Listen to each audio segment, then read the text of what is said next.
nagushima nte wowe nshuti y'abanyantege nkeya, wowe bahoraga barega ko uri inshuti y'abanyabyaha, inshuti y'abadashobotse, wowe utazimya urumuri rucumba, wowe utavuna urubingo rusadutse, wowe udahutaza abanyantege nkeya, wowe mutabazi n'umuvugizi w'abatagira shinge na rugero, wowe se w'imfubyi n'umurengezi w'abapfakazi, wowe Mana yacu bwite. Mutima wanjye uragushima, wowe utaratwigije yo kubwo gukiranirwa kwacu, wowe waduhamagaje imbabazi, wowe watangiye umurimo mwiza muri twebwe, uri kwizerwa.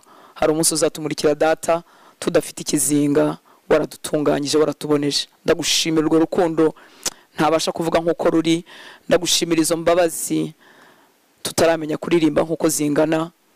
Ubereye mwiza abaguhungiraho, uri umutabazi, uri ubwugamo bwacu. Iyo tuguye uratubyutsa, iyo dusitaye uratwegura. Uko ni kuri, wuzuye imbabazi no kugira neza. Igihe kimwe Petero yarakuvuze ari mu rugo rwa Koruneliyo avuga ngo wagenda gugirira abantu bose neza. Uko niko waruzwi. Aho wacaga hari amarira wasigaguye hanaguye, abahuraga nabo bashobewe warabatabaraga. Abatawe bashyizwe ku ruhande nk'abanyabibembe ntiwabakirishije ijambo gusa wanabakoragaho. Uko ni kuri, uko ni kuri, uzuye imbabazi no kugira neza. Cyama imitima yacu kongereka wishurirwa urwo rukundo maze karuhukira muri wowe. Wameze nk'aba Petero waguzi ko bakwihakana, imbabazi zawe zabagarukagaho, kongera ukabagarura mu gihango. Uko ni kuri, wagendanye n'abanyantege nkeya babyiganira imyanya bibaza ngo ninde uzaba mukuru, bavuga ngo ese ni igihe ugaruye mu bwami bwawe biteguye gukomera. Ba Yohana ntiwabataye, baravuga ngo twicaze iburyo n'ibumoso bwawe.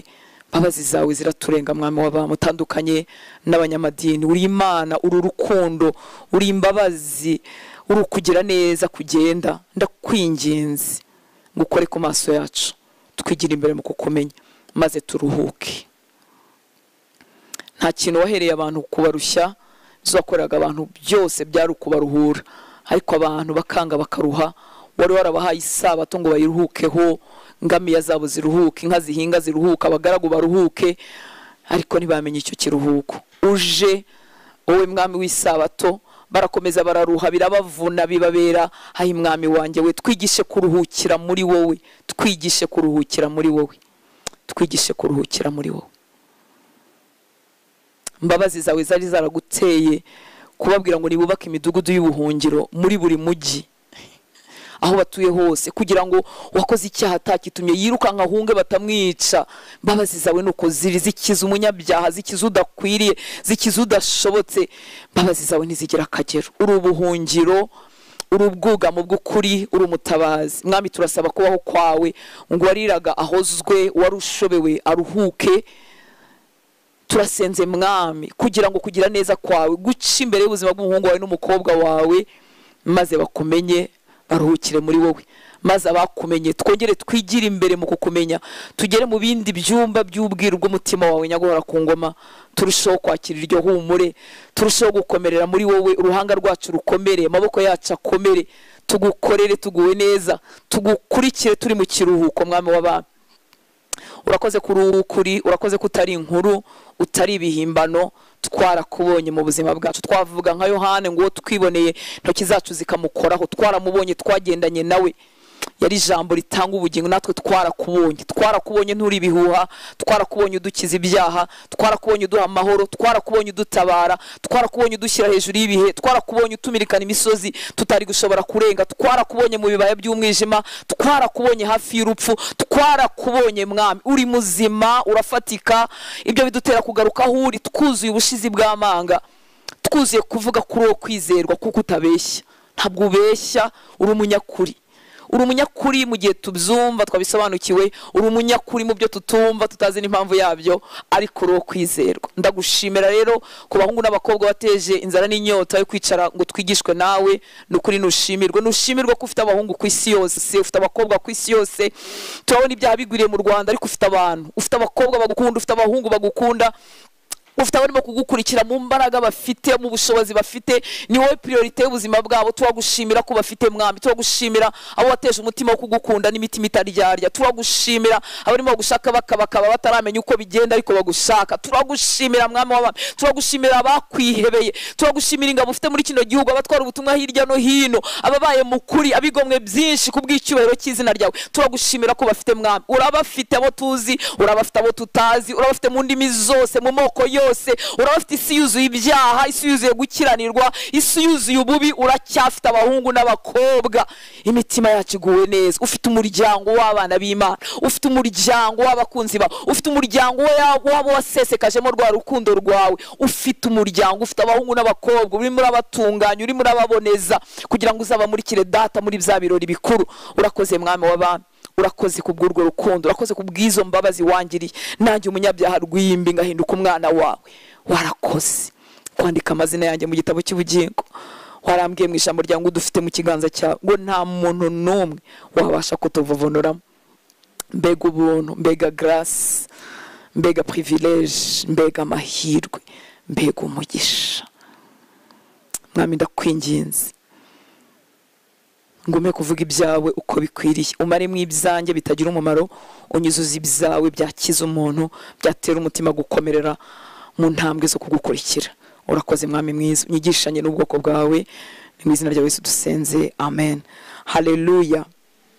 Imana ni nziza, ni nziza pe, ni nziza ubyumva, ni nziza utarimo kubyumva. Hari igihe umuntu aba atarimo kubyumva mu marangamutima ye, akumva umutima we ntago ubyumva, ariko najya ngubwire ko ari nziza ubyumva utanabyumva. Imana iguha umugisha, urakoze kugirira Imana umwanya. Turakomeje mu nyigisho zacu, Imana ishoboze kugira ngo ne kurondogora cyane mvuge ibyo ngomba kuvuga. Haleluya. Turacyakomeje tuvuga ngo ubuzima bw'abifuza gukurira mu gakiza. Ndakwifuriza iyo nyota, niba waragize umugisha ugakizwa, kuko ukura n'uwavutse, kandi utaravutse nawe data mutegeye amaboko, Kristo agutegeye amaboko kugira ngo ureke kwikirisha ibyawe n'ibyo wumva, ubwo umuhindukirire wizere icyo yakoze ku musaraba, hanyuma wemere inzira z'Imana zikiza. Imana ishimwe cyane. Mu bantu bazarimbuka ikintu kibabaje si uko ari abakoze ibyaha byinshi cyangwa bikeya, ahubwo nabanze kwakira inzira z'Imana ikirizamo. Imana ifite inzira yagennye ikirizamo, ni muri Kristo Yesu. Nukwizera icyo Yesu yakoze ku musaraba, kukizera nibyo biduha imbaraga zo guhindukira, tugakora yutani, twarebaga ibumoso tukareba iburyo, tugahabwa imbaraga zo kumukurikira, tugahabwa kwihana, tugahabwa kujya twezwa. Iyo niyo nzira yaduhitiyemo.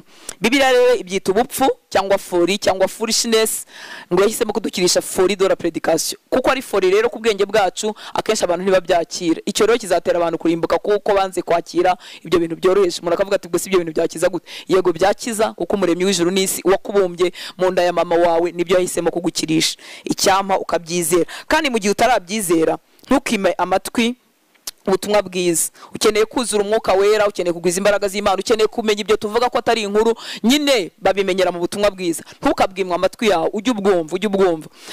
Namaze iminsi ntekereza, tangiye kandi kuvuga ibitabiteganyijwe. Haleluya.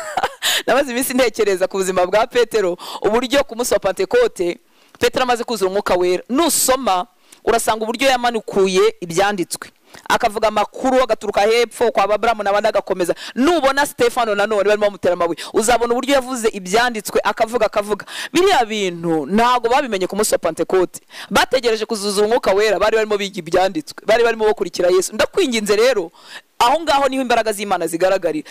Jya wiga ijambo ry'Imana, uritega amatwi, uvuga uti ntago byumvise, ariko ntacyo. Igihe umwuka wera azabizanamo ubuzima, haleluya, bizakubera bizima. Naho niho bategerereza Imana, naho bategereza kuzura umwuka wera. Ntago bavuga ngo reka ntegereze ngo bizaza, ngo nzaryoherwa n'ijambo ry'Imana. Uzaryoherwa waratangiye kuribamo, niho data azasukamo ubuzima bwe. Imana rero iguhe umugisha. Reka tuganire ubuzima bw'abifuza gukurira mu gakiza. Ubu buzima nibwo bukwiriye kuturanga twese abakijijwe. Twagiye tubivugaho, tuvuga ko ari umwitozo, ntago turi ubisubiremo. Niba ubanye natwe kuri ino shuro, kuko iki ni inshuro ngira ngo ya gatanu tubivuga, niba ubanye natwe kuri ino shuro kandi Imana ikabiguteye inyota, uzasubire ku nshuro ya mbere. Imana ishimwe ko hariho internet kushobora kubibona, kugira ngo ubumve bigende bizamuka buke buke. Imana ibiguhere umugisha. Ndasaba Imana ngo ikumvishe umumaro w'uyu mwitozo tugiye kuvugaho uyu munsi. Umwitozo tugiye kuvugaho uyu munsi, kuko kwifuza gukurira mu gakiza, kwifuza kunezeza Imana ni umwitozo wojejeho. Ntabwo ari ikintu umuntu akora ngo kirangire, ntabwo ari ikintu umuntu yacivinga, ahubwo ni umwitozo. Umwitozo rero tuvugaho uyu munsi ni umwitozo wo kubera Imana umwizerwa. Imana iratangaje ku buryo ibintu twebwe twitaho atari byo yitaho cyane. Igihe Imana yavuganaga na Satani ku buzima bwa Yobu mu gice cya mbere ku murongo wa 8, Imana yavuze kuri Yobu iravuga ngo wabonye umukiranutsi wanjye Yobu uburyo yirinda ibibi, uburyo mbese yanga icyaha. Nuza gusoma mu gice cya 29, sinzi ko biri bukunde ngira ngo kubw'umwanya, ahangaha kuri Yobu 1:8 muri ijambo ry'Imana avuga ngo Uhoraho aramubaza ati mbese wiboneye umugaragu wanjye Yobu, nta wundi muntu uhwanye nawe ku isi, ni intungane, ni umunyamurava. Bivuze umunyamurava bivuga umuntu uri fidèle, umuntu uri faithful, umuntu w'umwizerwa. Ni intungane, ni umunyamurava unyubaha kandi akirinda gukora ibibi. Imana ishimwe cyane. Ni intungane, arizerwa, aranyubaha kandi yirinda gukora ibibi. Reka ariko nyarukireyo kugira ngo tubyumve. Mu gice cya 29 cya Yobu, Yobu we ukuntu yivuga, Yobu yarafite imirimo myiza myinshi yo kwemeza abantu. Uretse ko ntekereza ko mu byo yazize hashobora ko harimo nyine self righteousness niba ariko bavuga. Aravuga ndagira ngo wumve ibintu ni ibintu byakwemeza umuntu, ariko Imana igiye kuvuga kuri Yobu ntiyabivugaho, sibyo byamataringaga. Kuko rero turi ibiremwa bireba inyuma, niko meze ndeba inyuma, nzakubahira ibikorwa byawe n'ubutabifite nyine ubwo nzihana ne kugusuzugura, ariko nuko bimeze. Ibikorwa byacu biravuga, bidutanga imbere kuko turi abantu bareba imbere. Na umuntu wakoze ibikorwa byo kubahwa bivuga mu mudugudu w'indashyikirwa mbwa nuko tubivuga mu Rwanda, nitwareka kumubahira ibikorwa nuko tumeze. Ariko biratangaje uburyo Imana atari byireba, uburyo Imana ireba mu mutima, ikareba mu mutima ikashima cyangwa ikahagaye. Mu mwitozo rero turimo uyu munsi wo kwitoza kuba umwizerwa mu maso y'Imana, atari mu maso y'abantu bazareba ibigaragara. Uyu munsi ndi pasiteri, ushobora kubunzi wenda kuri YouTube ukamenyera iyo mirimo yo kuri YouTube, ukamenyera ibyo bikorwa, wenda nta bindi uzi nibyo ngibyo naho ngaho wamenye. Ariko Imana uzi ko nta kintu na kimwe mu by'inyuma biyimpressiona, kandi ibinezeza Imana mu buzima bwanjye we ntago wapfa kubirebera inyuma ngo bimenye. Ariko Imana yo iba impressione nibiri mu mutima hatabona. Ese arimo aririnda ibibi, ese haranira kunezeza Imana, ese haranira kumwizerwa mu bitoya no mu binini. Reka mvuge kuri Yobu gatoya, wumva uburyo yari indashyikirwa, ariko Imana yaza kumushima ntivuga ibi byose ntibivugeho. Iyo bigice cya 29 kuva ku murongo wa 5 ndasoma Bibiliya, ijambo ry'Imana nihuse. Ngo igihe nyiri ububasha yari akiri kumwe nanjye, igihe nari nkikijwe n'abana banjye, icyo gihe nari naradamaraye, amavuta y'iminzenze yabarizwaga iwanjye. Ubwo n'ubukire, iyo najyaga mu nama y'abakuru b'umujyi nicaranaga nabo ku karubanda. Umuntu wicarana n'abakuru b'igihugu se nitumwemera? Turamwemera pe, ibi ntabwo wabicishaho amaso, niko bimeze. Iyo najyaga mu nama y'abakuru b'umujyi nicaranaga nabo ku karubanda, abasore barambonaga bakambererekera, abasaza nabo barahagurukaga bakampa icyubahiro, abatware bahagarikaga ibiganiro byabo bahagarikaga ibiganiro bagaceceka. Abatware bahagarikaga ibiganiro byabo, bahagarikaga ibiganiro bagaceceka kubera icyubahiro Yobu yari afite. Abategetsi nabo baracecekaga, bararucaga bakarumira. Abanyumvaga bose banyitaga umunyehirwe, abambonaga nabo barabihamyaga. Koko nagobokaga umukene, yari afite imirimo myiza. Koko nagobokaga umukene untakambiye, nagobokaga n'imfubyi itagira kivugira. Ababaga bagiye gupfa banyifurizaga umugisha, umupfakazi natumaga yishima. Ibi bintu wabinganya iki nshuti y'Imana? Nambaraga ubutungane bukanyizihira, nambaraga ubutabera nk'ikanzu n'ingofero. Impumyi narayirandataga, umukire ufite n'umwanya wo kurandata batagira kirengera. Impumyi narayirandataga, ibirema nabyo narabisindagizaga. Abakene nababereye nk'umubyeyi, abanyamahanga narabarengeraga, abagizi ba nabi nabamenaga urwasaya, nabavutsaga abo bari basamiye. Muri make yazanaga justice, yazanaga ubutabera, ntiyemera ko abantu barengana iruhande rwe. Najyaga nibwira nti nzapfira iwanjye, nibwiraga ko nzisazira amaze imyaka itabarika, nibwiraga ko nzamera nk'igiti gitewe hafi y'amazi, igiti gitongwaho n'ikime mu mashami yacyo. Ikuzo ryanjye rizahorana itoto, imbaraga zanjye zizaba nk'iz'umuheto ureze. Icyo gihe abantu banyumvaga bafite amatsiko, baratuzaga bakumva inama mbagira. Nta wagiraga icyo yongeraho ku ijambo ryanjye. Ijambo ryanjye ryarabanyuraga bose, bantegerezaga nk'abategereje imvura, bantegerezaga nk'abategereje imvura y'itumba. Iyo nabarebanaga ineza baratangaraga, bityo babonaga mfite impuhwe. Nabayoboraga inzira mbarangaje imbere, nabanaga nabo nk'umwami uganje mu ngabo ze, nabahumurizaga nk'uhumuriza abanyamubabaro. Nyumvira uwo mugabo urumva ibintu byo kwiratwa byinshi tutanashyikira, ariko Imana ije kumuvuga nshuti z'Imana ntiyarondora ibyo kugaburira abapfakazi, ntiyarondora ibyo gufasha abakene, ntiyarondora ibyo kurenganura. Ese nuko ari bibi ni byiza, ariko iteka Imana ireba mu mutima ikahashima cyangwa ikahagawa, kandi mu mutima nta wundi muntu urebamo. Imana itugirire imbabazi, idushoboze uyu mwitozo wo kubera Imana umwizerwa. Umwizerwa si inyuma, umwizerwa si mu bigaragara, umwizerwa si mu by'abantu bazi, umwizerwa ni mu mutima. Hazabyara iby'inyuma bingana n'iby'Imana yaguhamagariye, bireshya n'ibyigushakaho, ariko umwizerwa ni mu mutima. Indi nkuru nziza nuko twebwe turitoza kuba bizerwa, ariko Kristo we yitwa kwizerwa, yitwa faithfulness ubwayo, yitwa fidelity ubwayo. Rero turasabwa kumwigana. Reka tunyarukire mu byahishuwe gatoya ko numvise handyoheye, ariko nyine banza ni bubaraza. Ibyahishuwe 19:11 kugeza kuri 16. Ibyahishuwe 19 muri Bibiliya yera, wumva turimo twigana, we yitwa kwizerwa. Haleluya. Twebwe no kwitoza gusa, nawe no kwitoza kuba bizerwa, ariko ubwe niwe kwizerwa. Ngo mbona ijuru rikinguye, Byahishuwe 19:11, mbona ijuru rikinguye, kandi ngiye kubona mbona ifarashi y'umweru, uhetswe nayo yitwa kwizerwa kandi ukuri, niwe ikimanza zitabera, akarwana intambara zikwiriye. Amaso ye n'ibirimi by'umuriro, no ku mutwe afite ibisingo cyangwa se amakamba, afite amakamba menshi, kandi afite izina ryanditswe ritazwi n'umuntu wese keretse we wenyine. Yambaye umwenda winitswe mu maraso, kandi yitwa Jambo ry'Imana. Ingabo zo mu ijuru ziramukurikira, zihetswe n'amafarashi y'imyeru, zambaye imyenda y'ibitare myiza yera kandi itanduye. Mu kanwa ke havamo inkota ityaye, kugira ngo ayikubite amahanga. Azayaragiza inkoni y'icyuma, yengesha ibirenge mu muvure w'inkazi y'umujinya w'Imana ishobora byose. Kandi ku mwenda we no ku kibero cye afite izina ryanditswe ngo umwami w'abami n'umutware utwara abatware. Imana ishimwe cyane. Uhetswe na ya farasi yitwa kwizerwa. Haleluya. Yitwa faithful. When ukwizerwa kugenda, nkawe nanjye tumwigana, turasabwa kwitoza kubera Imana bizerwa. Imana ishimwe cyane. Imana ishimwe ko bitazakunanira, kuko wakwizerwa tuye muri wowe. Haleluya. We ntiyitoza kuba umwizerwa, ahubwo we n'ukwizerwa kugenda. Imana ishimwe cyane. Ubwe n'ukwizerwa, n'ubudahemuka. Wowe uri mu mwitozo wo kumubera indahemuka, kumubera umwizerwa. Kubw'intege nkeya z'igihe cya nyuma, tujya tugarukira ku kumenya ubwizerwe bwa Yesu, ariko iyi nyota yo kwifuza kumubera indahemuka no kumubera bizerwa ikatubana nkeya. Ariko reka nkubwire, uwatangiye umurimo muri twebwe ni wo kwizerwa. Ntabwo yaje kuwukora igice ngo tumutumbire hanyuma bigarukiro, yaje ngo tumutumbire, hanyuma mu kumutumbira dukuremo kumwigana, dukuremo gusa nawe. Niyo ntumbero. Imana ishimwe cyane. Mu rwandiko rw'Abefesi igice cya 5 umurongo wa mbere wonyine, uze gusoma n'ibikurikiyeho nabyo biraryoshye, ariko Abefesi igice cya 5 umurongo wa mbere harivuga ngo nuko mwigana Imana nk'abana bakundwa. Kwitoza gukurira mu gakiza, kwitoza kunezeza Imana, nukubaho twigana Imana nk'abana bakundwa. Uribuka umwami wacu, we yitwa kwizerwa, we ni faithfulness igenda, we ni fidelity igenda. Hanyuma we nanjye turasabwa kuba mu mwitozo wo kwitoza kubera Imana indahemuka, kubera Imana bizerwa. Ubwizerwa ni muri mu kintu kinini cyangwa gitoya, ni settings, ni intention z'umutima, ni attitude, ni ukubyifuza. Kubera Imana umwizerwa naho abantu batareba, no mu kantu gatoya, atari no mu bikorwa, no mu bitekerezo, no naho umutima wanjye uhengamiye. Imana itugirira imbabazi. Haleluya. Ntugwe rero nshuti y'Imana mu mutego wo kwibwira yuko kubera Imana umwizerwa ntacyo bivuze cyane. Ntugwe muri uwo mutego.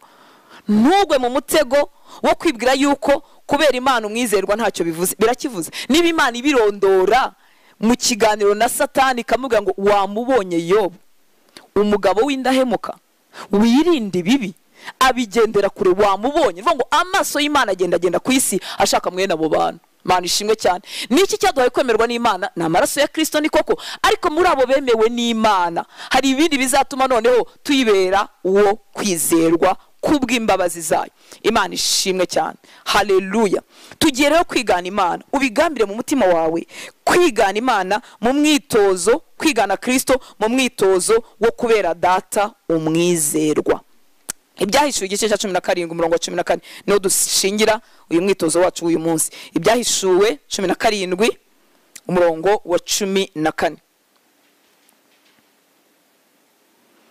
ngo bazarwanya umwana w'intama. Nusoma kino gice hejuru baza kubona abami bo mwisi bose batubaha Imana biteranyije, imbaraga izo zose ziteranyije, hanyuma nyine barwanya umwana w'intama. Bazarwanya 14, bazarwanya umwana w'intama, ariko umwana w'intama azabanesha, kuko ari we mutware utwara abatware n'umwami w'abami, kandi abari hamwe nawe bahamagawe, cyo ni kimwe, batoranijwe, bakiranutse, nabo bazayinesha. Reka dusubiremo.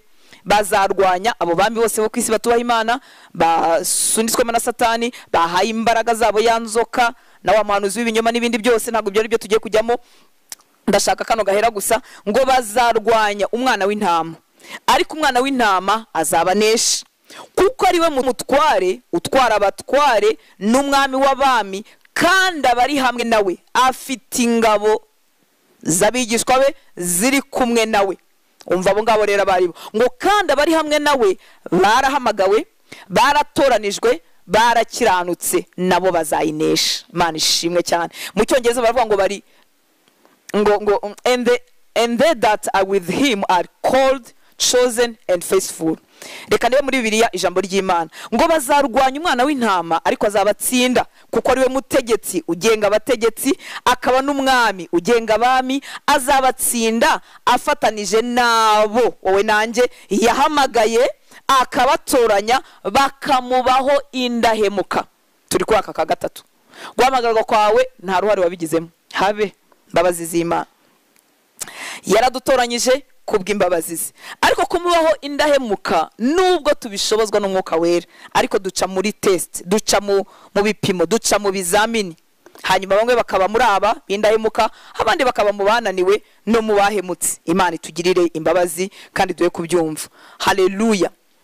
Mu minsi ya nyuma abigishwa ba Yesu bamaze gusangira ibya Pasika, arimo avuga ku by'urupfu rwe, ari aho hafi rwose, arimo avuga kuntu ba Petero bagiye kumwihakana. Muri Luka 22 umurongo wa 28 no 29, Yesu yendaga kwitanga ngo abambwe, avuga ijambo rikora ku mutima. Luka 22 28 na 29, ngo nimwe mwagumanye nanjye, nimwe mwagumanye nanjye, twihanganana mu byo nageragejwe. Tekereza umwami w'abami avuga ibintu nk'ibi ku bantu buntu. Umwami w'abami waremye ijuru n'isi, wambaye umubiri, akagira akamero k'imbata n'umugaragu, akiyambura icyubahiro cyose cy'ubumana, azanywe no kugushaka we nanjye, akabwira abantu buntu bagendana nawe. Ubwo urambwira ko kubindahemuka ku Mana ntacyo bimaze? Waba ari umutego wa Satani? Birakimaze, kandi Umwuka Wera azabigushyigikiramo. Icyama umutima wo kwifuza kuba muri uyu mwitozo birushije aho waruri. Nimwe mwagumanye nanjye, twihanganana mu byo nageragejwe. Kuko Yesu yaratutswe, arasuzugurwa, yangwa n'abavandimwe bavukana mu mubiri, arahinyurwa rwose. Mu gice cya 7 cya Yohana hariho abavandimwe bamubwiye ngo none se umuntu ushaka gukomeraho nagaguma hano, genda mu minsi mikuru nyine abandi bakurebe, bavukana. Arahinyurwa. Hari n'ahandi hantu baje kumutarura, ariko mvuga bavuga ngo yasaze. Arahinyurwa n'abantu. Hanyuma abigishwa be bamugumaho, bari bataruzura Umwuka Wera, batazibwisha, ariko bagumana nawe. Ngo nimwe mwagumanye nanjye, twihanganana mu byo nageragejwe, nanjye mbabikiye ubwami nk'uko Data yabumbikiye. Haleluya. Muri biri jambo ry'Imana avuga ngo icyakora ni mwebwe mutantereranye igihe nageragezwaga. Uzwariye duterana Imana yari mukoza ngo ndabizo rutanse agiye kumpamya hariya, araharenga, ndamwizeye n'ubuntu namuhaye n'imbabazi namugiriye, n'urugendo tugendanye ndabiza agiye kumpamya. Yajya kubona akabona simuhamije pe. Imana itugirire imbabazi n'ubuntu, akavuga atarahinyutse. Kwizera Imana ni kuva twatangira gukizwa kugeza igihe tuzagira mu ijuru. Ni buri mwanya, ni buri segonda. Buryo uhisemo kwize kujya mu ruhande rw'iby'Imana, buryo uyizeye, buryo uyihamije. Iyo uhisemo guhitamo iby'Imana, hitamo buryo uyihamije, buryo uyizeye. Aravuga atarampamije, arakomeza aranyizeye nubwo atazi uko biri bugende. Imana itugirira imbabazi, igushyiremo iryo shyaka n'uwo mwete. Haleluya. Ngo kandi hahirwa icyakora ni mwebwe mutantereranye igihe nageragezwaga, nuko rero mbateganyirije ubwami nk'uko nanjye Data yabunteganyirije. Muri Luka igice cya 7 umurongo wa 23 turimo turiga, turasoma ibyanditswe byinshi, kandi Imana rwose ingirira imbabazi, iguye kubikunda kurushaho, gukunda ibyanditswe. Haleluya. Luka 7 umurongo wa 23. Iyi nkuru igaruka no muri Matayo ndibaza. Abigishwa ba Yohana bari baje kumubaza bamutumyeho, Yohana yabatumye ngo babaze Yesu, ese ni wowe cyangwa dutegereze undi? Yohana yarimo guca mu bihe bikomeye. Ku murongo wa 23 Luka 7 Yesu avuga ka, ntabwo turi busome ibindi, aravuga ngo kandi hahirwa uw'ibyanjye bitazagusha. Uw'ibyanjye bitazagusha. And blessed is he who is not offended because of me. Hari Imana itwofendinga ukavuga uti Imana urankomerekeje, ubicishije aho ntari ntegereje, ubikoze mu buryo ntari niteze, kuki wemeye ibi ngibi? Aratinyuka aratuvuga ngo hahirwa uw'ibyanjye bitazagusha. Arimo kuvuga kuri Yohana. Umva rero muri Bibiliya ijambo ry'Imana niho naganaga, haravuga ngo hahirwa rero umuntu wese utazareka kunyizera. Muri maki y'ibye byangwishije, uzi icyo mba nakoze? Mba narekeye kumwizera. Kuko ubundi iyo umwizeye ndavuga nti simbyumva, ariko nkomeje urugendo rw'ibyo ushaka, mpisemo ibyo wampitiyemo. Imana ishimwe cyane. Kwizera Kristo ni ugukomeza kumwizera muri buri decision, muri buri cyemezo, no mu bitekerezo byawe. Ko mu bitekerezo byacu tuganira na Satani, tukaganira n'isi, tukaganira nawe ubwawe, ugatsindwa cyangwa ugatsinda kana muntu numwe, nta kintu na kimwe ushize mu bikorwa. Ariko mu bitekerezo ukarambarara, ugasezera ku Mana, ukayigarukira mu bitekerezo gusa. Nukwiriye kwemera mu bitekerezo ko umera gutya ugwa. Ngo hahirwa rero umuntu wese utazareka kunyizera. Burya Yohana yaratengushywe aretse kumwizera, kandi kuko yavuze ati mumumbarize, ese niwe, ese siwe? Hanyuma Yesu nawe n'igitangaza aramubwira ngo impumyi zirahumuka, abamugaye barimo barakira, ibitangaza birimo birakoreka. Kandi ntigeze hakana Yohana uwo ari we. Arongera asigara amuvuga, abigishwa b'ingira ngo bari bagiye bashyira Yohana igisubizo, ariko asigara amuvuga ko mu babyawe n'abagore rwose ntawe umeze nka Yohana, kereka umutobe mu bwami bw'Imana. Asigara amuvuga ibintu bitangaje by'imirimo Yohana yakoreshejwe. Ariko reka nkwinginga nshuti y'Imana, ubu buzima bwo kubera Imana umwizerwa n'igihe ibye numva byenda kungusha nk'uku kwa Yohana, se Yohana wamurenganya? Igihe wumva ibintu by'Imana byenda kukugusha, hitamo kuba mu ruhande rw'Imana. Burya ngiye mu ruhande rwa urutanse, mba mvuye mu ruhande rw'Imana. Kujya kubikora no kubitekereza nk'uko ngiye mbyumva, mba mvuye mu ruhande rw'Imana. Umwuka wera ari kumwe natwe ngo abidushoboze, ariko umutima wawe izo settings uzemere zijyemo. Hahirwa rero umuntu wese utazareka kunyizera. Amahitamo y'Imana rero n'igihe ambangamiye akansigamo gukomeza kuyizera no kwibera umwizerwa. Hari amahitamo y'Imana kubangamira, ndibaza ko wamaze guhura nabyo. Ukumva amahitamo y'Imana arakubangamiye, wowe wishakiraga ibi, nibyo byahumuriza amarangamutima yawe, nibyo byagukosora, nibyo byatuma wumva uguwe neza, ariko amahitamo y'Imana akaza abangamiye ayawe. Umuntu uri mu mwitozo wo kubera Imana umwizerwa, n'igihe amahitamo y'Imana abangamiye aye, ahitamo iby'Imana. Imana idushoboze. Haleluya. Kwitoza kubera Imana umwizerwa ni ugukomeza kuyizera. Kubera iki? Abantu bajya bihakana Imana ho gato. Erega ntago bivuga ngo nakanye ko Yesu ari umwami, nta nubwo nakanye icyo yakoze ku musaraba, ariko mu byemezo byawe no mu bitekerezo byawe hari igihe wihakana Imana ho gato. Kuyibera umwizerwa rero ni ukutemera nako gatoya, kanatambukamo ukihana, ukaba umuntu ubanguka vuba, umwuka wera garura vuba nawe ukagaruka. Kwitoza kubera Imana umwizerwa ni ugukomeza kuyizera. Ntube mu bantu bayihakana gato mu bitekerezo, mu byemezo byabo. Mana itugire imbabazi. Hariho none abantu bayihakana mu byemezo byabo no mu bitekerezo, ntibanamenye ko hari ikibazo cyabaye, bagakomeza nkaho nta cyabaye. Imana ibikurinde. Ubu umuntu wumva uko Mwuka Wera avugana n'abantu bakijijwe, ubu umuntu wumva ijwi rya Mwuka Wera, kandi ujye uba umuntu ugaruka vuba. Ubundi umukristo arigarura, akivugisha, akisubiza. Sinzi niba ujya wumva ibintu bigucitse mu byo utagomba kuvuga. Hari igihe mba ni mu kiganiro gisanzwe cyakomezaga abantu, rwose uvuga n'ibintu byiza byo kubakomeza, ushaka kubaha ubuhamya bwawe utagambiriye kwiyerekana, ushaka kubakomeza, ariko wajya kumva n'akantu ko kwiyemera karagucitse. Nako kakajemo. Iyo ushaka kuba niba kuvugana n'umuntu ariko ako kantu kaza nkakumva, nkabwira ngahita nsubiza rutazi nkabara ko rutako kantu urabizi ko gatari ngombwa. Ako ni akantu ko kwiyemera. Rero jya uba umuntu ubwirwa na Mwuka Wera kandi ugaruka vuba. Imana ishimwe cyane. Kwitoza kubera Imana umwizerwa no kuguma mu ruhande rw'Imana. Buri segonda, buri decision, buri gitekerezo kigucamo cyatana ukaba umuntu ukibwira ngo garuka. Reka dukomeze rero kuri cya cyanditswe cyacu cyo mu Byahishuwe 17:14. Byahishuwe 17:14 muri Bibiliya ijambo ry'Imana, bazarwanya umwana w'intama ariko azabatsinda kuko ari we mutegetsi ugenga abategetsi, akaba n'umwami ugenga abami. Azabatsinda afatanije n'abo yahamagaye, akabatoranya, bakamubaho indahemuka. Ubundi twagombye gukomera kuko urugamba turiho tuzi finale yarwo, ariko turanga tugacogora. Imana iduhe ubuntu. Azabatsinda afite abantu afatanyije nabo, abo yahamagaye akabatoranya, bakamubaho indahemuka. Called, chosen and faithful. Iri jambo riratwereka ukunesha k'umwana w'intama, ariko kandi ko Imana ifite ingabo z'abigishwa. Haleluya. Ifite ingabo z'abigishwa bayo, irwanisha intambara zayo, bakanesha cyangwa se bagatsindwa. Ndakwifuriza kutaba batsindwa. Imana ifite ingabo z'abahungu n'abakobwa. Haleluya. Bahaguzwa amaraso, baharatoranyijwe batabigize mu ruhare. Imana yarabahamagaye kubw'imbabazi, bagenda batsinda banesha. Kubera iki? Mu mitima yabo barifuza kubera Imana yabo abizerwa. Si iby'imbaraga, si iby'ubushobozi, ariko mu mitima iyo bibutse uwizerwa, iyo bibutse Kristo wabakunze, bumva bifuza kwiga, kwitoza buri munsi kumubera abo kwizerwa. Imana itugirire neza. Haleluya. Barahamagawe, baratoranywa, ariko baba bizerwa, babera Imana indahemuka. Nizere ko icyo kintu wacyumvise. Benshi rero, ibi ni bisanzwe, iteka hamagarwa benshi. Benshi barahamagawe, mu bahamagawe hatoranywa mu bake, ariko bake kurushaho abari bo babizerwa. Umubare ugenda ugabanuka ukuntu. Baba bake kubera iki? Kubera isuzuma. Bagenda batsindwa n'utuntu, bagatsindwa, bakaba mu bahamagawe, mu batoranyijwe, ariko mu kwizerwa iryo tsinda akaba rivuyemo. Umwami Imana ngewe nawe adushoboze. Abizerwa se nabaye? Nabagenda banesha. Nusoma mu gitabo cy'ibyahishuwe mu gice cya 3 gusangira ngo ni cya 2, uragenda ubona abanesheje inshuro zirenga 8. Abanesheje nzabagurya ku giti cy'ubugingo, abanesheje nzabaha izina rishya ritazwi, abanesheje nzabakwicara nanjye mu bwami bwa Data. Abanesheje ni ukuvuga ngo itsinda ry'abizerwa rivukira hehe? Mu kunesha. Ese umuntu anesha habaye iki? Intambara, urugamba.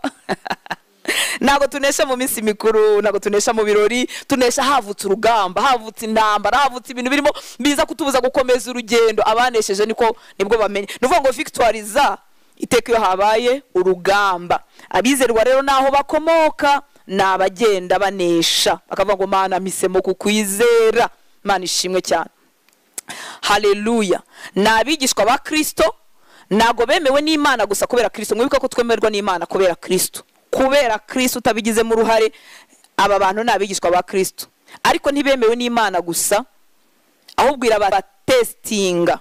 Baremewe kubw'amaraso Yesu, batabigize mu ruhare, baratsindishizwa nko dukunda kubivuga, ariko barangije barabacisha mu kizamini, baca mu isuzumwa. Kandi iryo suzumwa riza mu buryo rishatse, muri circumstances zisanzwe z'ubuzima nyinshi bizamini bitewe nuko nyiri gutegura ikizamini yabigennye. Bakanesha, hanyuma bikabahesha kugenda bemerwa buri munsi. Imana ishimwe cyane. Mwibuka iki tutakitiranya? Bemewe kubera Yesu. Ko ari umuntu ahita yikuramo akavuga ati ngiye n'ubundi sine oya. Ni warize Kristo waremewe pe, waremewe kubera icyo Yesu yakoze kubw'amaraso ya Yesu. Ariko hazabaho na test. Batubwiye ngo they have been accepted then tested. Bamara kuba tested, bamwe bakaba approved, abandi bagatsindwa. Aha tuwumve neza cyane. Ntabwo Imana itega abantu imitego. Imana ishimwe cyane. Ntabwo Imana yoshya abantu nkuko muri Yakobo hatubwira. Yakobo 1:13 muri Bibiliya ijambo ry'Imana haravuga ngo igihe umuntu ashutswe ngo akora icyaha ntakavuga ati Imana ni inshutse, kuko Imana idashukwa ngo ikora ibibi cyangwa nayo ngo igire uwishuka. Ariko Imana izaguha ikizamini. Ntishukana, ntabwo idutega ngo ivuge ngo ishaka nko gufatira mu mutego ngo ne namutego. Yayo ntabwo ari Imana, iyo ntabwo ari yo. Yuzuye imbabazi no kugira. Niba udatega umwana wawe imitego, ubuse kandi uri mubi, ubyuka neza na nabi, wibaza ko Imana igutega imitego. Ntabwo Imana igutega imitego. Icyo akora izagutestinga. Reka turebe mu Kinyarwanda ahandi uko avuga izakugerageza. Ari gihe nawe kugerageza wumva bitaje neza. Nko muri Yeremiya igice cya 20 umurongo wa 12 umaze kumva muri Yakobo 1:13 ko Imana nta muntu yoshya. Nta muntu yoshya, nta muntu ishuka, ariko isuzuma kwizera kwabo. Muri make irabagerageza, kwizera kwabo kurasuzumwa. Yeremiya 20:12.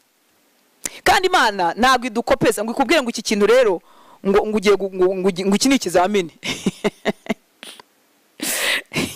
hari igihe kimwe Imana yambwiye ngo ngiye guhura n'ikintu gikomeye, none nkajya nyiteretanga ikimbwire, hanyuma irambwira ngo ese nyine n'ikikubwira kizaba kikiri ikizamini, kandi kuko kikubwira ngo cyaba kiri ikizamini, ariko Imana itegereje kureba uko uzacyitwaramo n'ikiba. Nkumva yankopeza, none yambwira wenda ati wenda Sandra wenda azakugira gutese kugutuka ni gake, azangira atese kintu kibi nyine, none we yambwira ati Sandra azakugira, none nkajya mura bwiteguye niteguye Sandra ari bunkorere. Ikizamini hari Imana itakivuga, kandi n'igihe utazi ko ari ikizamini nuko nguko ibikora. Ntawe yoshya ariko isuzuma kwizera kwabo, irabagerageza barasuzumwa. Yeremiya 20:12 umva ukuntu havuga ngo noneho Uwiteka Nyiringabo agerageza abakiranutsi. Ngo noneho Uwiteka Nyiringabo ugerageza abakiranutsi, akareba mu nda mayinka rero no mu mutima, agerageza abandi. Imana ni nziza. Noneho Uwiteka Nyiringabo agerageza abakiranutsi, ugerageza abakiranutsi ukareba mu nda no mu mutima. Kinyarwanda baragerageje nyine nuko. Mu Cyongereza cya New King James aravuga ngo who tested the righteous and see the mind and heart. Arareba aravuga ati arabwiriza rutanze, arankurikira, agiye gutestinga mu nda no mu mutima, yinjira ibwina kubyo nkenyereyo n'ishyaka n'umwete nari mfite. Kwa kundi Satani yavuze ati Yobu yabuzwa n'iki kukubahera ukuri, neka kubahe nyine, wose wamuhaye kubyara umuha ubutunzi, nta kuntu utamugeneka nyine akubahe.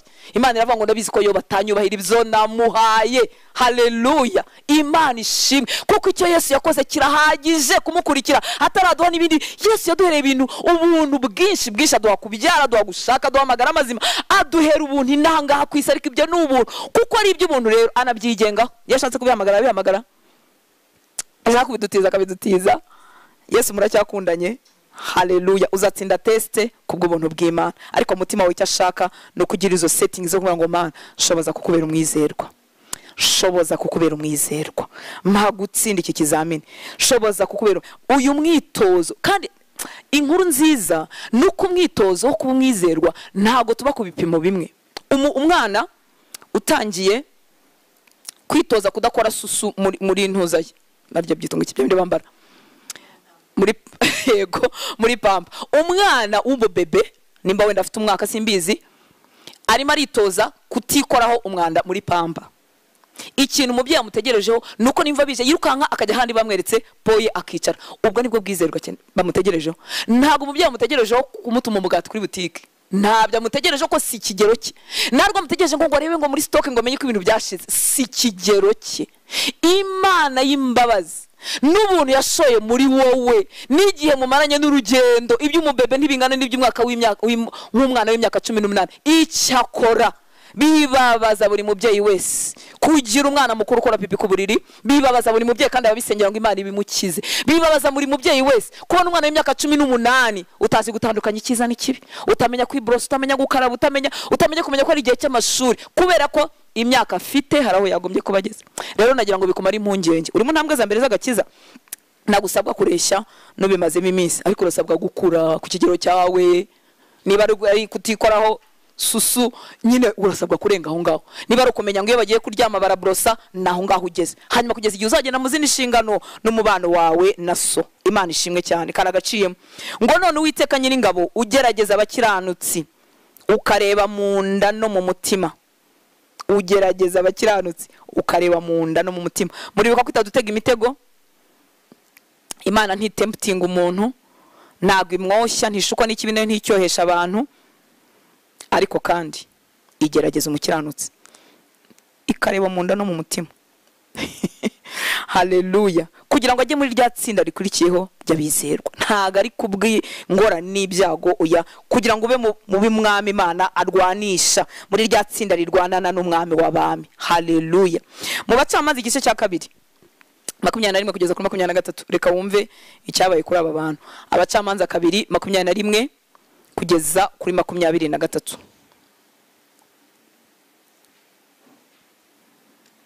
Imana ubwayo imvuko yivugiye.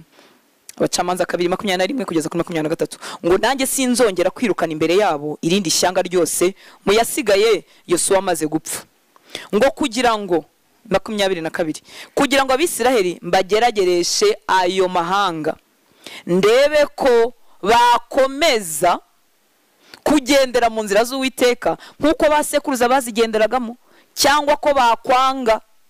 Imana ikeneye kumenya niba bazakomeza cyangwa bazanga. Ikeneye kubimenya bakagira kwizera kukuri kuri genuine, ko bizeye Imana koko.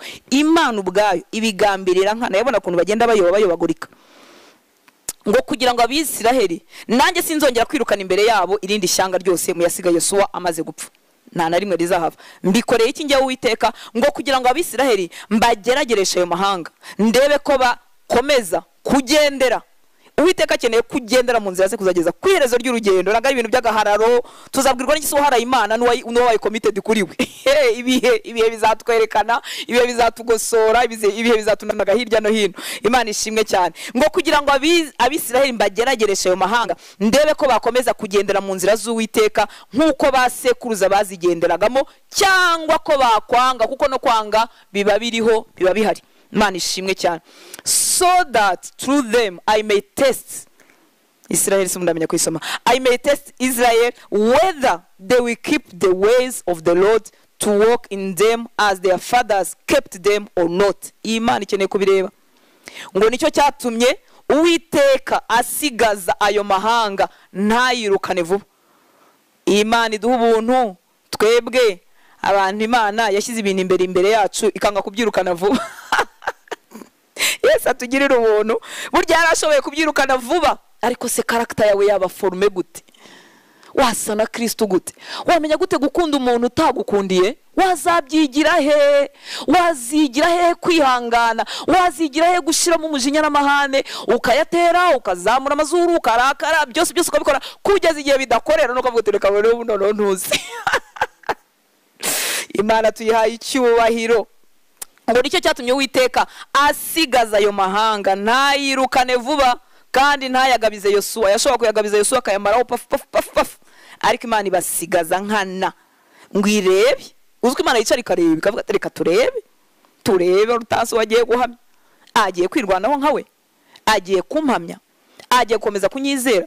Muri make tuba turi mu kibuga, hari ubwami bw'umucyo burimo butureba, hari n'ubwami bw'umwijima bwaduteza imitego nka miliyari burimo buvuga ngo he, reka turebe ko yo bari bukomeze kuguhamya, reka turebe. Abana baragiye ariko Mana we nawe uratinyuka. Umugore aragututse arakubwiye ngo tukiyo Mana n'ubundi upfe, dore nta kintu bimaze. Ubutunzi bugendeye rimwe, ubutunzi il faut faire attention. Bugendeye rimwe bumwe ku bundi. Witeka yo yavuze ijambo tekyo ndisomye ndatsindwa, ndibaza ngo ariko buriya navuga ngo Uwiteka yarampaye none arisubije, izina ry'Imana nirigerede nirihabwa icyubahiro. Izina ry'Uwiteka nirihabwa icyubahiro, yarampaye kandi niba yaraduhaye. Kandi iyo iduhaye, ngeze kuva umukozi w'Imana umwe avuga ngo iyo iduhaye ntituvuga ngo se kutahaye uriye, tuba dushaka ko byose biza hehe iwacu. Kutarabaza Imana ngo kumana ubu kuki wampaye byinshi, ubu kuki wampaye imodoka ebyiri, hari umuntu utagira n'igare, ubu kuki wampaye inzu yo kuba ariko turikunda we. Ngo Uwiteka yarampaye none arisubije, izina ry'Uwiteka nirihabwa icyubahiro. Nubwo nawe yakubititse hanyuma, ariko yari yagerageje. Haleluya, Mana ishimwe. Uwiteka rero arashoboye kwirukana amahanga abazungurutsa babujije amahoro vuba cyane, akayagabiza Yosuwa vuba cyane bikarangira. Ashoboye no kuyagumisha ngo kugira ngo ndebe. Uwiteka akaza akareba n'ubwami bw'umwijima akavuga ati reka turebe ko tabihakana, reka turebe ko tabihakana. Hanyuma kubw'ubuntu bw'Imana n'imbabazi z'Imana tugakomeza tugahamya, tugakomeza urugendo, tukabera Imana abizerwa no mu muriro waka, ukamanuka nituze mu rwobo rw'intare nka Daniyeli, ukinjira mu muriro nka babashuti be nituze uvuga Uwiteka we ibi ntago tubizi, ariko ubwo urabyemeye nyine. Ubu ni iminsi yo guca mu muriro, nidutwika tugashya tuzapfa tukwiringiye, nituvamo tuzakomeza urugendo tukwiringiye. Umwami Imana guha ubuntu bwo kubyifuza no kubinyoterwa, kuguha imbaraga ko azaziguha. Imana ishimwe cyane. Cyangwa umutima wawe ukagirira Imana inyota, ukagambira imwitozo wo guhora muri buri kantu, gahora ugambiriye kubera Imana umwizerwa. Ariko uzi utuntu duhinyuza ari dutoya, uzi guhinyuzwa n'agapapuro, uzi guhinyuzwa n'akantu. Muvandimwe twaganiraga ejo, twavugaga ukuntu umuntu abeshya kugira ngo abone ibyangombwa byo kujya muri ariya mahanga. Tuyita Burayi hose, niyo muri Canada tuvuga ko ari Burayi no muri Amerika. Ukuntu umuntu abeshya agahindura izina, agahindura imyaka, kandi wabizinyeretse ikinyoma uvuga rimwe ugomba komeza ukakivuga ukongera ukagisubiramo. Satani ariko aradusuzuguye kweri, aradusuzuguye kubera ubwoba bw'ubuzima n'ubwoba bw'ibihe. Ushaka ngo utivugire utatubwivugire nyine ubwo ufite minervale z'i Kigali nyine ivugire. Oya, biratureba twese. Nta byayivugire, ijambo ry'Imana ni rusange kuri twebwe, ahubwo tutwira Imana ngo Mana nk'ubuntu. Kandi se niyo twaratsinzwe, twaramaze gutsindwa, reka tumbwire ngo noneho nk'ubuntu mu minsi ikurikiyeho ngirira imbabazi. Nk'ubuntu mu minsi ikurikiyeho njye kubera umwizerwa, njye kubera umwizerwa ntazi cy'ubuzima kibumbikiye, njye kubera umwizerwa ntazi kiri bukurikiyeho, njye kubera umwizerwa mwibanga ryo mu mutima hatabonwa n'abantu, ahatabonwa n'abantu, ahatazwi n'abantu, hadafite achievement ngo bazayikomera amashyi ngo bavuge ngo wow, aho Imana izi. Ariko ikintu kibabaje nuko n'ubwami bw'umwijima buhazi nabwo buba butureba gutya. Ese arakomeza hamye iriya Mana. Haba hari ikiganiro kiri kuri wowe nk'uko cyari kiri kuri Yobu. Imana duhe kuba muri uyu mwitozo tubishaka, kubera Imana indahemuka, kubera Imana abo kwizerwa, kubera ko uwo kwizerwa atuye muri twebwe. Ibi ntibisabwa badafite Kristo, ibi bisabwa bamuhawe. Haleluya. No mu bakurikiraga Yesu rero, ngana ku musozo, no mu bakurikiraga Yesu harimo amatsinda atandukanye. Kategori ya mbere yari ikivunge, multitude.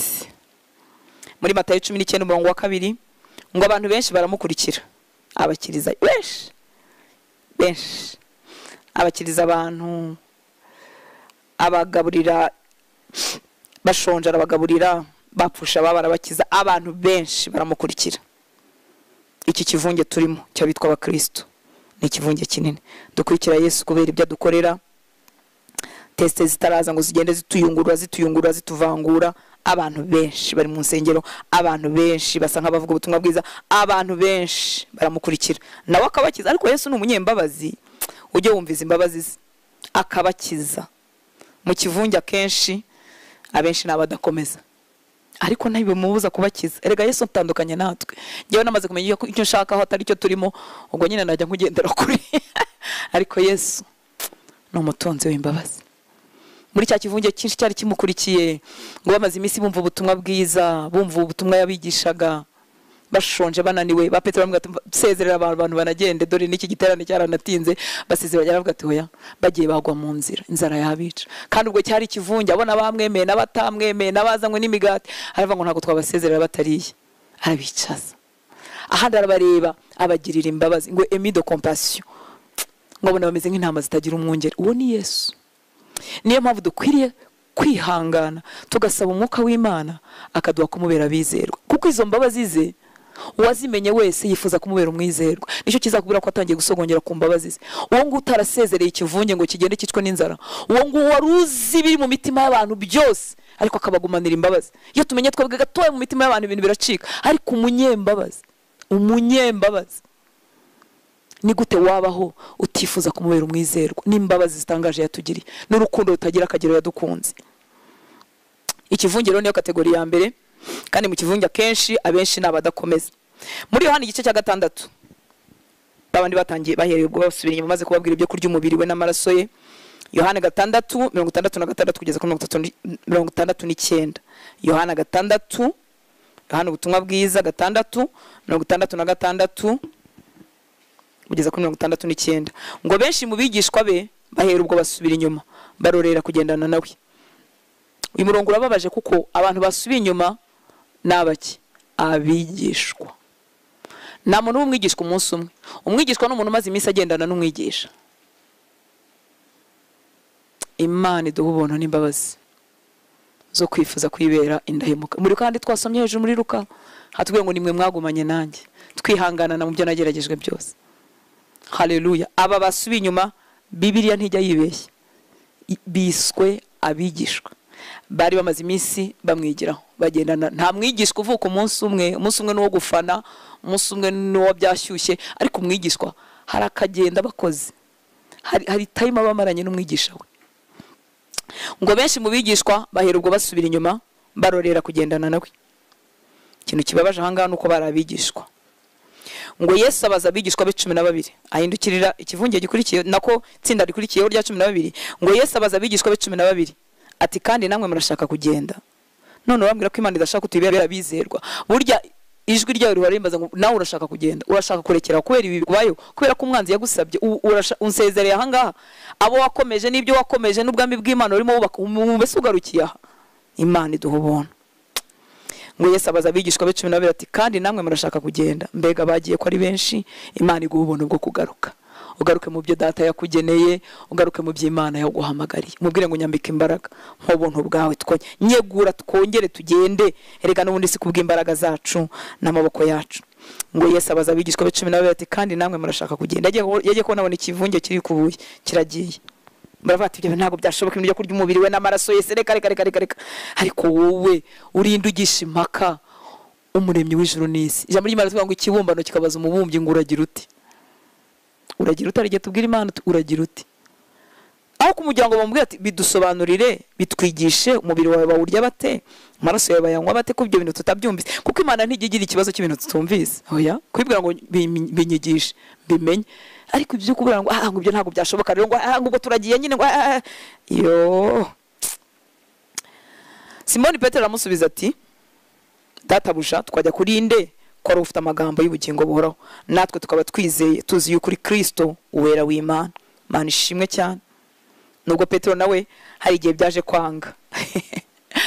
byaje kwanga aramwihakana ariko Imana yeguye Petero natwe ikwegure dukomeza urugendo haleluya Imana ishimwe cyane itsinda rya mbere cyangwa kategori ya mbere yari ikivunge indi kurikiyeho Yesu yarafite abandi 70 yajya gatuma batakomeje kuvugaho cyane abantu bamwe bemeza ko bari muri cyumba cyo hejuru umunsi wa Pentecote abandi bakava ko umurimo wabo wari gutegurira Yesu aho hose yagomba kugenda bikarangira nago bavugaho kenshi ariko ahangaha muri Luka igice cya 10 murongo wa mbere ngo hanyuma y'ibyo umwami Yesu atoranya abandi 70 atuma babiri ngo bamubanzirize bajye mu midugudu yose naho yendaga kujya hose ikindi murabizi ko bagarukanye inkuru nziza kuvuga ati n'amadayimoni aratwumvira mu izina ryawe banezerewe ko umurimo wagenze neza Yesu yongera kubagarura ku cy'ingenzi avuga ngo mwe kwishimira ko amadayimoni abumvira mwishimire ko amazina yanyu yanditswe mu gitabo cy'ubugingo haleluya kubera ko dukunda achievement yurukanye amadayimoni aragenda wumva ari wowe niyo mpamvu rimwe na rimwe yemera ko tuyirukana nagende kugira ngo tudakomeza kumva ko ari twebwe nawe aravuga ati mwishimiye ikitari cyo mwishimire ko amazina yanyu yanditswe mu gitabo cy'ubugingo Imana ishimwe cyane indi kategori ya gatatu afite na 12 babanaga nawe bakomezanya nawe kuko aba 70 nubwo bakoze uyu murimo ariko ntago tubumva cyane bakomeza kubarirwa muri abangaba 12 muri buka mu cyumba cyo hejuru bagiye gusengera usimbura Yuda baravuze ngo turashaka umuntu mu bagendanye natwe kuva ku mubatizo wa Yohana umubatiza hanyuma batoranyamo uriya mugabo batoranyijemo bigaragara ko hari umwihariko muri 12 utandukanye n'umwihariko muri 70 ndifuza kubinkora mutima y'Imana se nawe wifuza kubinkora mutima y'Imana tsinda tsinda kugeragezwa tsinda saba umwuka wera ngo nshoboza mbe mu ruhande rw'Imana iby'Imana ivuga ibyishaka nyibera umwizerwa no mu bikomeye muri abo 12 nanone turabizi ko yatoranyije mu bandi batatu abereka ubundi bwiza Matayo 17 umurongo wa mbere kugeza ku murongo wa 2 iminsi 6 ishize Yesu ajyana Petero na Yakobo na Yohana mwene se bajyana mu mpinga y'umusozi muremure bonyine batatu iminsi 6 ishize Yesu ajyana Petero Yakobo Yohana mwene se bajyana mu mpinga y'umusozi muremure bonyine ahindurirwa imbere yabo mu maso ye harabagirana nk'izuba imyenda ye yera nk'umucyo babona ubundi bwiza data arashaka kukwereka ubundi bwiza arashaka umubera inkora mutima mubwira uti makukubera umwizerwa mwibanga wibuke ko ibyo abantu dutinda atari by'Imana itindaho wumvise za achievement za Yobu wumvise iki Imana yashimye muri Yobu ntabwo yavuze ngo ndamushima ko yakijije umudugudu wose ndamushima ko yagaburira abapfakazi bose ibyo byose ni byiza ariko mu mutima hari mwiki harimo kwirinda ibibi harimo kubera Imana umwizerwa Petero atubwiyeho gato yakora aya makuru yo ku musozi wo guhindurirwamo mu rwandiko rwe rwa 2 igice cya mbere turangiriza aha rwandiko rwa 2 rwa Petero igice cya mbere 16 kugeza kuri 19 haleluya ndakwifuriza ubusabane bwimbitse n'umwami ndakwifuriza kumubwira ngo makukubera umwizerwa mu bihe byose nagira ngo ngwere ko uzabyungukiramo uzagira ubuzima butoshye uzashira impagarara z'ubuzima uzatekanira muri we kuko buriya guhurikira Yesu nibyo byoroshye kuruta kwirwanaho iyo nirwanaho simba nzi icyo ndi bukore simba nzi decision ndi bukore, ariko misemo gukurikira Yesu. Wibyo yasabye biroroshye, nuko umwizera no gukora igikwiriye ni kiri mu ijambo niko bimeze. Mu kumutegereza no kugendera mu ntambwe ze, urumva aho gukurikira umuntu biroroshye kuruta kwicira inzira. Mu rwandiko rwa kabiri rwa Petero igice cya mbere 16 na 19 kugeza kuri 19 ngo burya ntitwakurikije imigani yahimbwe n'ubwenge, umva sha umuntu wageze mu ibanga. Haleluya. Si inkuru yumvanya abandi, ngo burya ntitwakurikije imigani yahimbwe n'ubwenge ubwo twabamenyeshaga imbaraga z'umwami wacu Yesu Kristo no kuzaza kwe, ahubwo twiboneye n'amaso yacu icyubahiro cye gikomeye. Ibyo nibyo atubikira, ngo kuko yahawe n'Imana data wa twese ishimwe n'icyubahiro ubwijwi ryavugiraga mu bwiza bukomeye cyane yimubwira ati nguyu umwana wanjye nkunda nkamwishimira. Petero akavuga ati nari mpari narabyiboneye. Ubu si yamera nk'uwabibwiwe ntibishoboka. Ngo iryo jwi twaryumvise rivugira mu ijuru ubwo twari kumwe nawe kuri wa musozi wera. Haleluya. Nubwo rero nawe utagize amayerekwa aya Petero, umva kandi agusigiyemo kandi ukiteho. Umurongo wa 19 ngo nyamara rero dufite ijambo ryahanuwe rirushaho gukomera kandi muzaba mukoze neza nimuryitaho, kuko rimeze nk'itabaza rimurikira hacuza umwijima rigakesha ijoro rikagezaho inyenyeri mu turuturu izabandurira mu mitima yanyu. Imana ishimwe cyane. Ibizo kwigiraho ubwizerwe urabifite, ngo iri jambo uzabugize neza nuryitaho. Haleluya.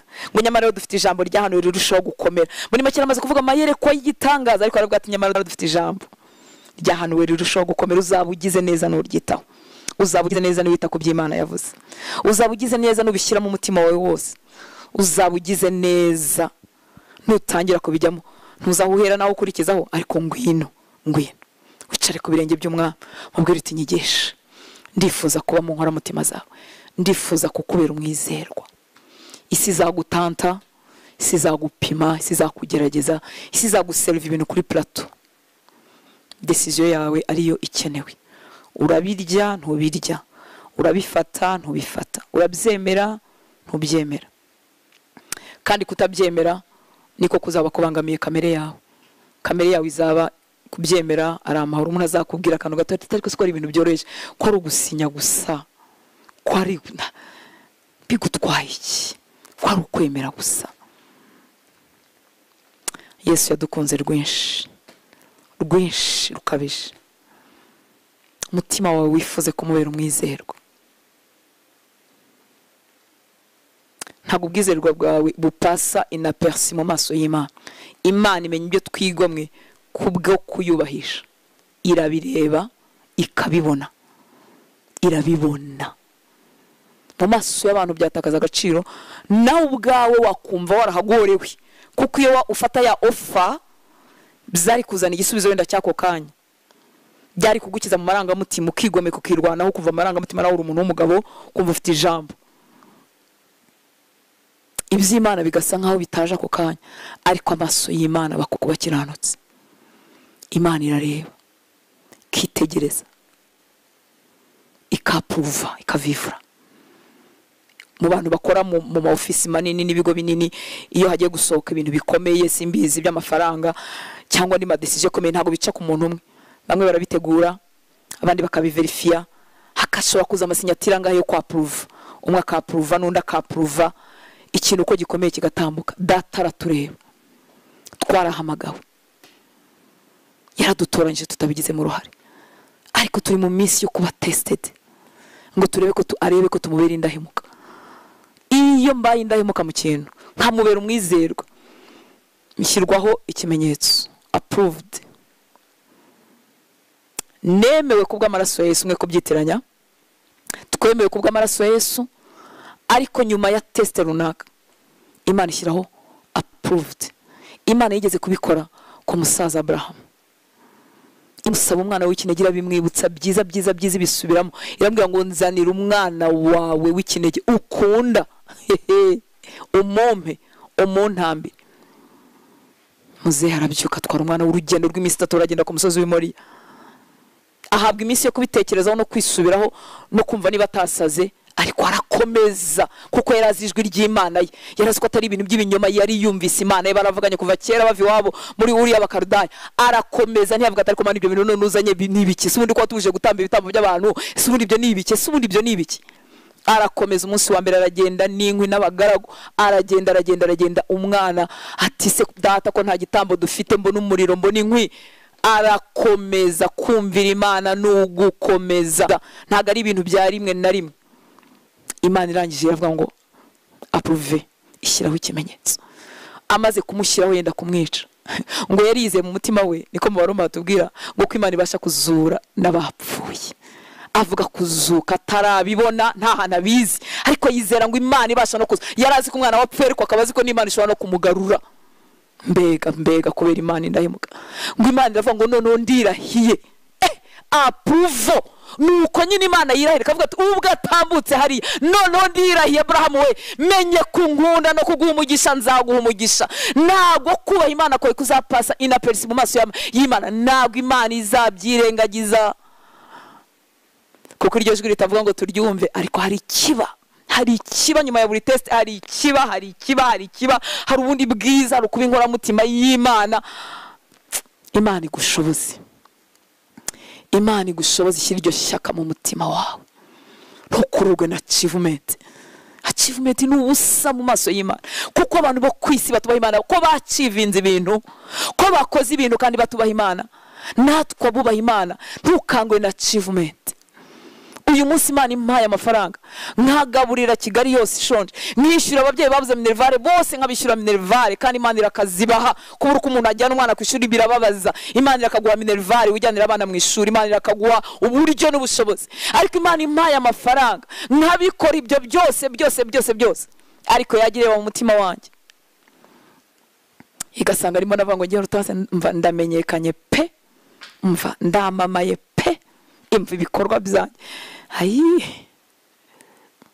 bakanyemera bakankomera amashyi nahura n'ababyeyi bakansingiza ko natumye abana babo batava mu mashuri ariko Imana yareba mu mutima ikaburamo icyo yabonye mu mutima wayo isi kama amashyi Imana ikavuga ngo zero ntidukangwe na achievement n'ibyo dukorera Imana nibikomoke mu mutima ushaka kunezeza Imana kandi ukabura umuntu aho Imana yakubwira ngo stop ugastopa Imana yakubwira ngo hindukira ukabura hindukiye uri uwayo ugengwa nayo ariko hari ibintu byinshi twihambiraho kubwo kwibaza ngo abantu bazavuga iki abantu Imana iravuga iki abantu bazavuga iki bazatugaye ukabyizirikaho zero mu maso y'Imana amashyi twebwe tuyaguha cyangwa ngewe mu yama turifuza data dushoboze uyu mwitozo wo kubera Imana umwizerwa uko indahemuka mu maso y'Imana data duciye bugufi imbere yawe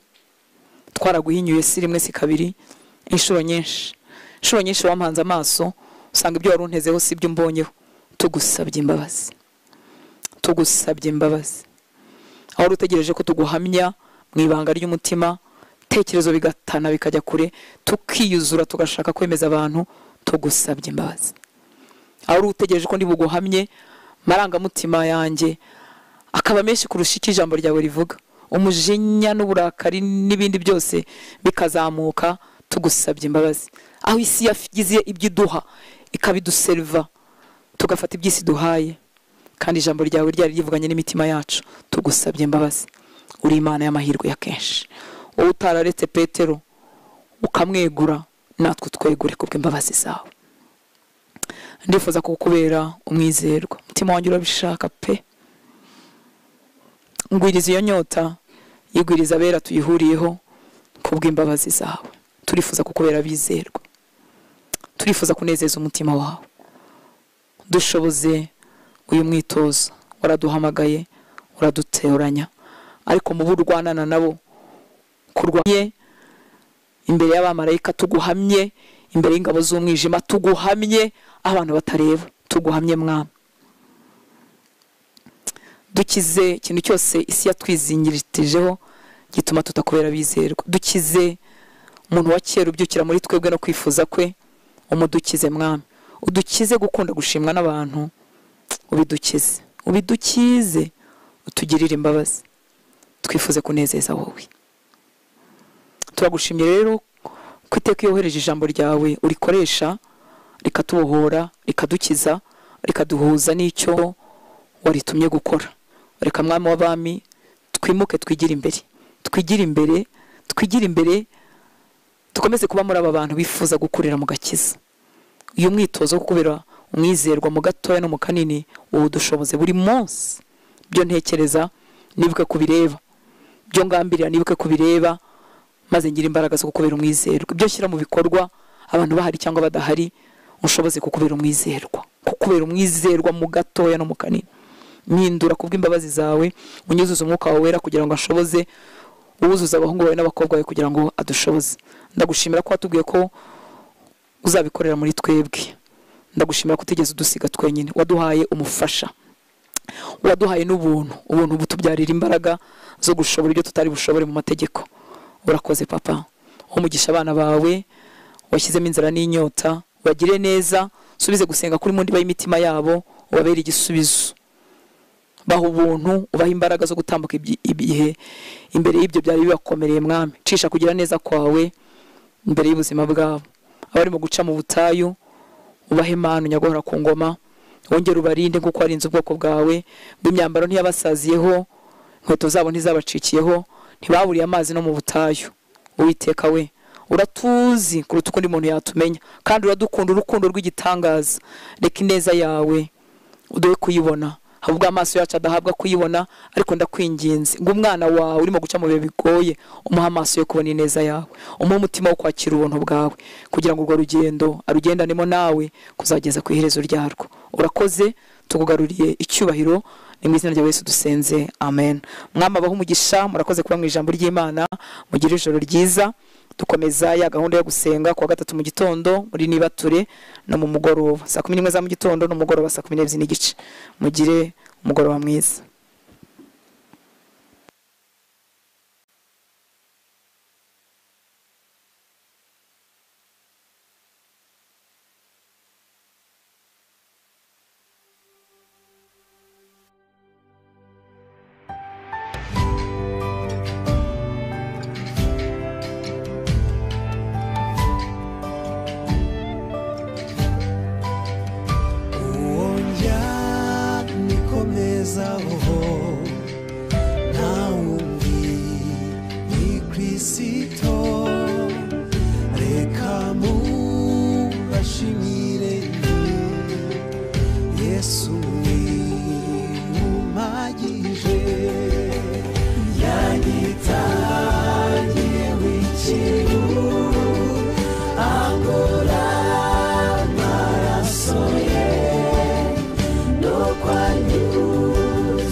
Bafite